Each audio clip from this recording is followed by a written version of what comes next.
Syria పైన America భయంకరమైన దాడులతో రెచ్చిపోయింది. రాత్రి నుంచి మొదలైనటువంటి ఈ దాడులు డైరెక్ట్గా డొనాల్డ్ ట్రంపే డైరెక్ట్ చేశారంట. ఎక్కడైతే సిరియాలో ఉన్నటువంటి యుఎస్ సైన్యం పైన, యుఎస్ ఫోర్సెస్ పైన దాడి జరిగిందో, ఎవరు ఆ దాడి చేశారని కనుగొన్నటువంటి అమెరికా ఇప్పుడు తన సెంట్రల్ కమాండ్ టీంతో ఆ వ్యక్తులపై దాడి చేసింది. విజువల్స్ మనం చూస్తున్నాం. చాలా భయంకరమైన దాడులతో అమెరికా రెచ్చిపోయింది. ఐసిస్ ఉగ్రవాద స్థావరాలే టార్గెట్గా బాంబుల వర్షం కురిపించింది. ఇనిషియల్గా డిసెంబర్ 13 రోజున యుఎస్ ఫోర్సెస్, ఆర్మీ ఫోర్సెస్ పైన సిరియాలో ఉన్నటువంటి ఒక వర్గం దాడి చేసింది. సిరియాలో ఉన్నటువంటి వర్గం ఏది కాదు, అది ఉగ్రవాద వర్గం. ఎవరైతే తమ వంశం నుంచి, అంటే అమెరికా పెత్తనం ఏంటి, ఇక్కడ అమెరికా ఏం చేస్తుంది, అమెరికాకు వ్యతిరేకంగా ఉన్నటువంటి వారందరూ కూడా ఇప్పుడు అమెరికా దృష్టిలో ఉగ్రవాదులు. సో ఆ ఉగ్రవాదులే అమెరికా ఆర్మ్ ఫోర్సెస్ పైన దాడి చేశాయి. దీంతో రిటిలియేషన్లో భాగంగా, దాన్ని తిప్పికొట్టే చర్యల్లో భాగంగా ఆ ఉగ్రవాద స్థావరాలు ఎక్కడి నుంచే దాడి చేశాయో ఆ స్థావరాన్ని కనుగొన్నటువంటి అమెరికా ఇప్పుడు ఆ స్థావరాన్ని పేల్చేసింది, కుప్పకూల్చేసింది. సో సుమారుగా 10ల సంఖ్యలో అక్కడ మరణాలు సంభవించాయి. చాలా వార్ ఎక్విప్మెంట్ పూర్తిగా కుప్పకూలిపోయింది. సిరియాలో ఇప్పుడు హై టెన్షన్ నెలకొంది. The strikes were conducted in an effort to combat terrorism and protect US and partner forces in the region, according to Central Command. So US Central Command ప్రకారంగా వాళ్ళు ఏం చెప్తున్నారంటే, ఈ దాడిని మేము చేయడానికి గల ప్రధాన కారణం అక్కడ ఉగ్రవాదాన్ని అంతమొందించడంతో పాటుగా US and its partner forces, US మరియు దానికి సంబంధించినటువంటి ఇతర పార్ట్నర్ ఫోర్సెస్ని సంరక్షించడం, ఈ ప్రాంతాన్ని సుభిక్షంగా చూడడం అని చెప్పి సెంట్రల్ కమాండ్ అంటోంది. దీని ప్రకారంగా వాళ్ళు ఏం చెప్తున్నారంటే, our message remains strong. If you harm our war fighters, we will find you and kill you anywhere in the world, no matter how hard you try to evade justice.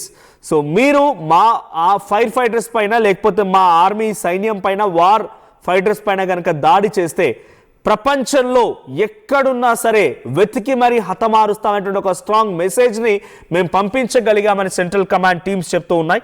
The US and its partner forces fight more than 90 precision militias, 90 missile అని precise target. మీ అందరికి చెప్పాను, యుద్ధం అనగానే మనం గుర్తుపెట్టుకోవాల్సింది ప్రెసైజ్. ప్రెసైజ్ అంటే చాలా సూటిగా ఎక్కడి నుంచి అయితే ఆ దాడులు జరిగే ఆ ప్రాంతాన్ని కనుగొని ఎగ్జాక్ట్గా అక్కడ మాత్రమే కొంత ధ్వంసం జరిగేలా, అక్కడ మాత్రమే దాడి జరిగేలా. ఇతర ప్రాంతాలు అంటే బేసిక్గా ఒక బాంబు పేలిందని అంటే దాని ప్రభావం ఇంత దూరం వరకు ఉంటుందని చెప్తారు చూసారా, అలా ఉండకుండా ప్రెసైజ్ టార్గెట్ ఎక్కడైతే దాడి జరిగిందో అక్కడ వరకే వెళ్ళి కేవలం అంతవరకు మాత్రమే పరిమితం అయ్యేలా దాడి ఉండే విధంగా చేయడమే ప్రెసైజ్ టార్గెట్. సో 90 ప్రిసైజ్డ్ మిసైల్స్ని ప్రయోగించిందంటే సుమారుగా 35 టార్గెట్స్ని ఆపరేషన్ హైకీ ద్వారా చేపట్టగలిగింది. 20 ఎయిర్ క్రాఫ్ట్లను ఉపయోగించింది ఆపరేషన్ కోసం యుఎస్. ఇక అఫీషియల్ చెప్తున్న ప్రకారంగా దీనికోసం F-15లని, A-10స్ని, AC-130 JSని, MQ-9స్ని, F-16స్ని కూడా ఈ స్ట్రైక్స్లో ఉపయోగించింది. సో లొకేషన్స్ని చాలా పక్కాగా క్లియర్గా టార్గెట్ చేయగలిగామని చెప్తోంది central command. And we will never forget and never relent, defence secretary Pete Hegseth wrote on X on Saturday in reference to the military actions. ఎప్పుడు మర్చిపోం, ఎప్పుడు వదిలిపెట్టం అనేటువంటి ఒక మాటను చెప్పుకొచ్చారట. The Trump administration first announced the operation Hawkeye strike in December after an IS gunman killed 2 US soldiers and US civilian interpreter in an ambush in Palmyra located in the center of Syria. సిరియాలో ఉన్నటువంటి కొంతమంది ఉగ్రవాద సంస్థలు అక్కడ ఒక ఇద్దరు army సోల్జర్స్ని, US army సోల్జర్స్ని హతమార్చడమే కాకుండా US సంబంధించినటువంటి civilian పైన కూడా దాడి చేశాయి. సో అప్పుడే ఆపరేషన్ హైకీని చేపడదాం అనుకున్నాం, కానీ సమయం సందర్భం రావాలని చెప్పి ట్రంప్ డైరెక్షన్లో ఆగడం జరిగింది అనేది సెంట్రల్ కమాండ్ చెప్తున్నమాట. This is not the beginning. ఇది కేవలం ఆరంభం మాత్రమే కాదు, ఇది ఆరంభం కాదు, ఇది డెఫినెట్గా డిక్లరేషన్ ఆఫ్, అంటే మీ యొక్క మరణానికి రాసిన శాసనం అని అంటూ వాళ్ళు చెప్తూ ఉన్నారు. The United States of America under president Trump's leadership will never hesitate and never relent to defend our people. మా ప్రజలను మేము కాపాడుకోవడం కోసం, లేదంటే మా వాళ్ళని మేము రక్షించుకోవడం కోసం ఎట్టి పరిస్థితుల్లో వెనకడుగు వేయమనేది వాళ్ళు చెప్తూ ఉన్నారు. సో 25 ఐఏఎస్ గ్రూప్ మెంబర్స్, 25 మంది ఇందులో మరణించారు. 11 మిషన్స్ కూడా ఇందులో మరణించాయి. So 29 December as a part of operation Hawkeye strike వరుసగా జరుగుతున్నాయి. నిన్న జరిగినటువంటి దాడి చాలా భయంకరమైనటువంటి పెద్ద దాడి కావచ్చు, కానీ వారం 10 రోజులుగా ఈ దాడులు జరుగుతూనే ఉన్నాయి. సో 10ల సంఖ్యలో ఇప్పుడు అక్కడ మరణాలు సంభవించే నిన్న జరిగినటువంటి దాడికి సంబంధించిన దాంట్లో ఇక 100 ప్రెసిషన్ టార్గెట్స్, 100 ప్రెసిషన్ టార్గెట్స్ మిసైల్స్ని ప్రయోగించింది సెంట్రల్ కమాండ్. సో ఇంకా ఈ దాడులు కొనసాగే అవకాశం, మీరు కనుక విరమించుకోకపోతే ఇంకా ఈ దాడులు కొనసాగుతాయని చెప్పి అమెరికా హెచ్చరిస్తోంది.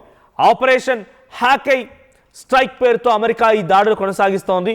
సో అక్కడ సిరియాలో మొత్తం ఉన్నటువంటి ఉగ్రవాదులు మొత్తం కూడా వట్టుడికిపోతున్నారు. మరి ట్రంప్ మీపై చేసేటువంటి దాడిని సిరియా వాళ్ళు మా దేశంలో మీ పెత్తనం ఏంటని చెప్పేటువంటి ఆ దాడిని మీరు సిరియాలో ఉన్నటువంటి వారు ఉగ్రవాదులు అని చెప్పి హతమార్చారు.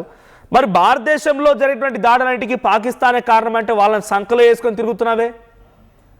భారతదేశంలో జరిగిన దాడులన్నింటికి పాకిస్తానే కారణమని ఆధారాలతో సహా ప్రపంచ వేదికలపైన ఆమె నిరూపించినప్పుడు నువ్వెందుకు వాళ్ళకి మద్దతుగా ఉంటున్నావు? నువ్వెందుకు వాళ్ళకి సంకలో పిల్లగా వాళ్ళని చారుతూ ఉన్నావు? పాకిస్తాన్ ఇక్కడ సిరియా చేసింది అమెరికా విషయంలో సిరియా తప్పైతే పాకిస్తాన్ చేసినటువంటి చర్య ఇండియా విషయంలో కూడా తప్పే. మేము ఆ రకంగానే తిప్పికొడుతున్నాం. కానీ నీ ఇన్వాల్వ్మెంట్ ఏంటి? నువ్వెందుకు మధ్యలో వస్తున్నావు? నీదైతే ఒకలాగా, మనదైతే ఇంకోలాగా. అమెరికా ట్రంప్ మహా అయితే ఇంకొక 4-5 ఏళ్ళు ఉంటాడు కావచ్చు. ఇటువంటి దుర్మార్గాలు, దమనకాండలు, మారణహోమాలు ఎన్ని చూడాల్సి వస్తుందో. ఈ అహంకారిది, ఈ యొక్క ద్వంద్వ స్వభావిది, ఈ మాటలు ఇంకెన్ని రోజులు భరించాల్సి వస్తుందో. Local to global news at your finger tips. మీ చేతిలో ఒక ఆయుధం. Download Raw TV app. Media legend Ravi Prakash is back.